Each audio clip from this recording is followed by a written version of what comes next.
Всем привет! Добро пожаловать на мой канал! Сейчас мы едем сквозь Иудейскую пустыню и направляемся мы в уникальное место на планете Земля, на Мертвое море. Здесь вокруг в Иудейской пустыне расположены уникальные исторические достопримечательности. Это объект всемирного наследия ЮНЕСКО, знаменитая древняя крепость Масада. Также здесь есть пещеры, в которых, начиная с 1947 года и по сей день, находят знаменитые кумранские рукописи, свитки Мертвого моря. И в этих местах, по преданию, были библейские Содом и Гоморра. А севернее, в Иудейской пустыне и в Иудейских горах, находится большое количество монастырей и святых мест. Само это шоссе было проложено в 1950-60-х годах, и каждый раз, проезжая здесь, я задумываюсь, каких огромных усилий и ресурсов стоило проложить эту дорогу через горы и пустыню в те времена. Здесь по дороге на Мертвое море есть две смотровые площадки, на которых можно остановиться и полюбоваться панорамой. Итак, сейчас мы уже въезжаем в Эйн-Бокек. Эйн-Бокек – это курорт на побережье Мертвого моря. Здесь есть только отели для отдыхающих, местных жителей здесь нет, а все работники приезжают сюда из окрестных городов. Слева на въезде можно увидеть пост, на котором раньше был охранник и обязательно проверял въезжающие машины на предмет террористической опасности. И перед этой поездкой мы задавались вопросом, будет ли здесь на посту проверка не только с целью безопасности, но и проверка паспортов вакцинации. Итак, ответ нет. Как мы видим, на въезде паспорта вакцинации не проверяют, а вот заселиться в гостиницу можно только или с зеленым паспортом, или с отрицательным результатом теста на коронавирус. И то с 1 июня в Израиле все эти коронавирусные ограничения отменятся.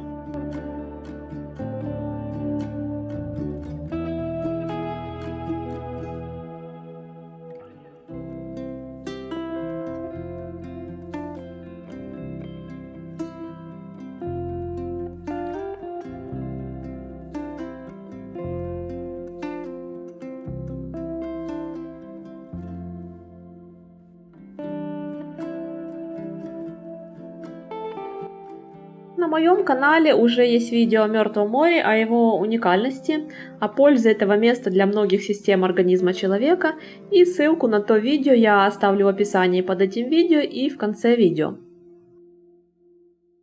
Здесь в Эйн-Бокек есть торговые центры. Сейчас мы пройдемся по ним, и я покажу ассортимент, который здесь есть. Конечно же, это косметика Мертвого моря. Это подарочек, который стоит привезти из отдыха в этих местах.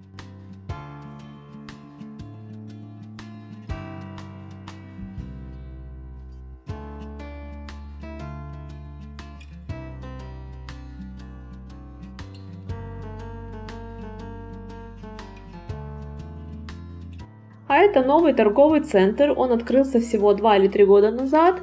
Здесь есть магазин известных мировых брендов, также есть бриллиантовый центр, но здесь бриллианты, изделия из них на порядок дороже, чем на израильской алмазной бирже. Также здесь есть магазины с товарами, которые необходимы отдыхающим, косметические магазины, кафе, где можно перекусить.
А сейчас мы пройдемся по набережной, и я расскажу, в чем состоит уникальность этого места.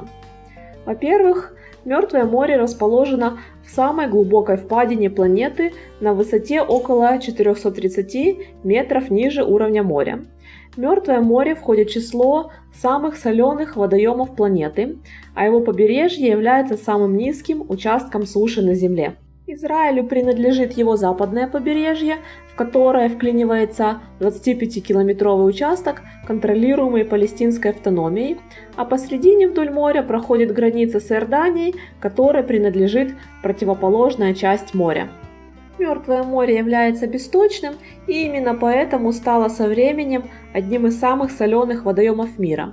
Питают его в основном воды реки Иордан и плюс многочисленные подземные источники, сезонные реки и наводнения. Стекающая в море вода имеет обычное содержание солей, а рекордные значения достигаются из-за вызванного жарой выпаривания воды. Длина Мертвого моря составляет 65 километров, ширина не превышает 18 километров, а максимальная глубина достигает 400 метров. К несчастью, в наши дни море быстро усыхает и уровень воды в нем снижается со скоростью около метра в год, что вызвано интенсивным использованием вод Иордана на сельскохозяйственные нужды.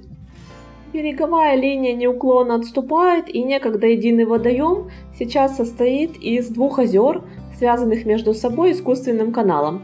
Северная часть – это усохшие остатки прежнего Мертвого моря, а южной уже давно бы не было, если бы в нее не закачивала воду местная компания Dead Sea Works.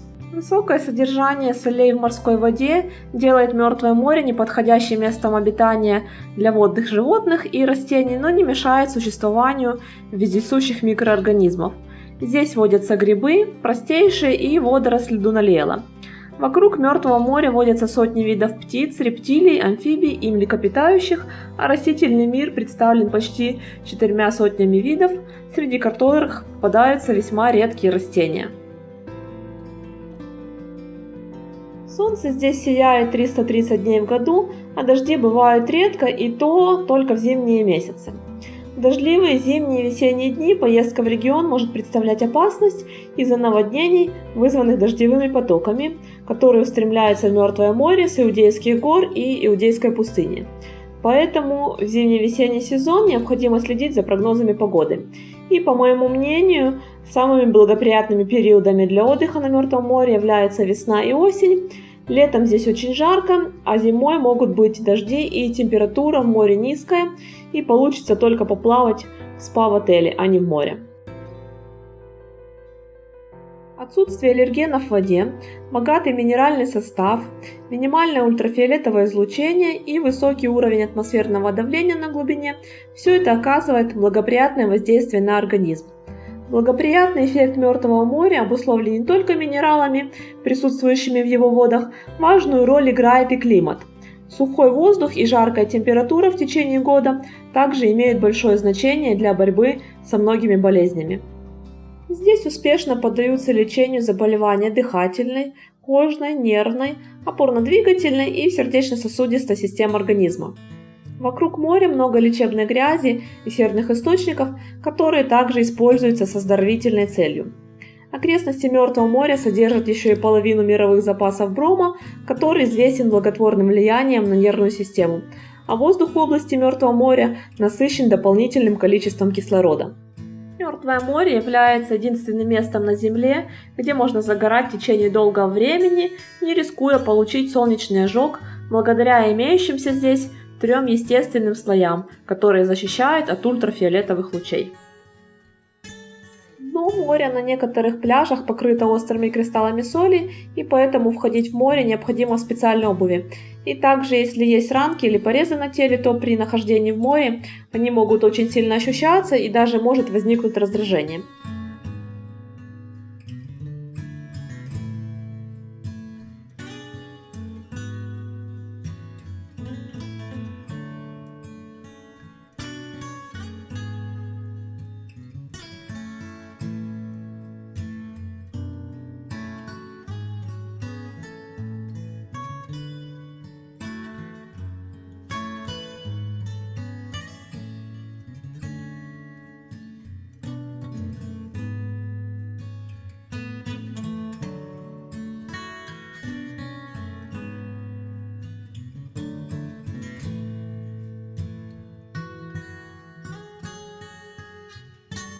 Плавать в Мертвом море очень легко, вода выталкивает на поверхность. Но все-таки плавание в Мертвом море требует некоторых мер предосторожности в связи с особенностями воды в этом водоеме.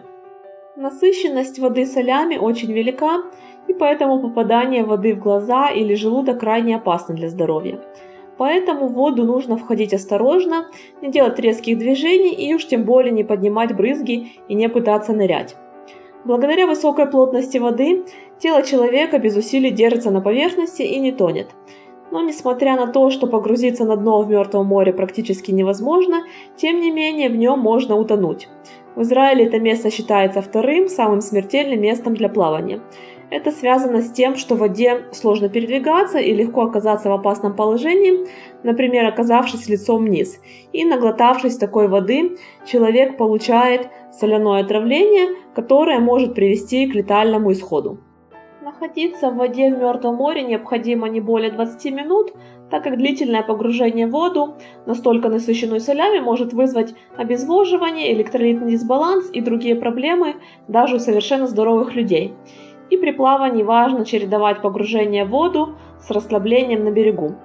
После купания в Мертвом море желательно сразу принять душ, чтобы оседающая на коже соль не разъедала ее.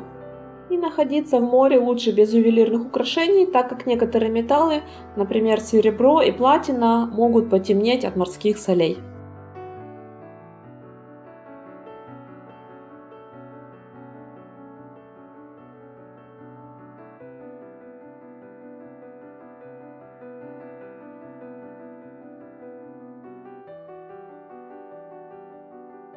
Здесь, на Мертвом море, совершенно особенная атмосфера, благоприятная, успокаивающая, расслабляющая. И тем, кто еще здесь не был, рекомендую обязательно здесь побывать и насладиться этим уникальным местом.